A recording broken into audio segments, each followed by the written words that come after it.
Pengadilan Negeri, PN, Jakarta Selatan, Jaksel, mengungkapkan pokok permohonan gugatan pra-peradilan yang diajukan bekas Menteri Agama atau Menak Yakut Holil Qomas terkait kasus dugaan korupsi kuota haji tambahan untuk penyelenggaraan ibadah haji di Kementerian Agama periode 2023 hingga 2024. Humas PN Jaksel Rio Barten menuturkan pihak Yakut meminta hakim menyatakan 3 surat perintah penyidikan, sprindik, yang dijadikan dasar KPK memproses hukum dirinya hingga ditetapkan sebagai tersangka kasus dugaan korupsi kuota haji, agar dinyatakan tidak sah.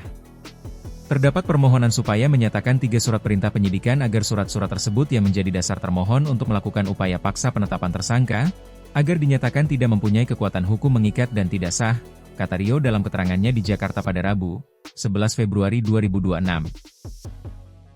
Dalam petitumnya, Yakut juga meminta hakim menyatakan surat keputusan pimpinan KPK nomor 88 tahun 2026 tentang penetapan tersangka atas nama dirinya tidak sah dan tidak mempunyai kekuatan hukum mengikat.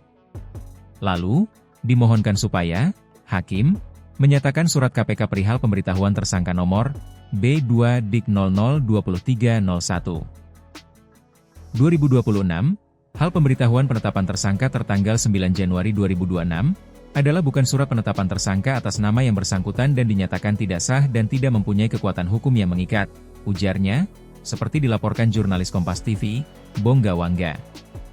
Itu kira-kira pokok permohonannya. Diberitakan sebelumnya, Yakut Holil Qomas mengajukan permohonan pra-peradilan ke PN Jaksel pada Selasa, 10 Februari 2026. Dalam gugatannya, Yakut mempersoalkan penetapan dirinya sebagai tersangka kasus dugaan korupsi kuota haji tambahan untuk penyelenggaraan ibadah haji di Kementerian Agama periode 2023 hingga 2024. Klasifikasi perkara, sah atau tidaknya penetapan tersangka, demikian keterangan yang dilihat di laman Sistem Informasi Penelusuran Perkara, SIP, PN Jakarta Selatan, Rabu.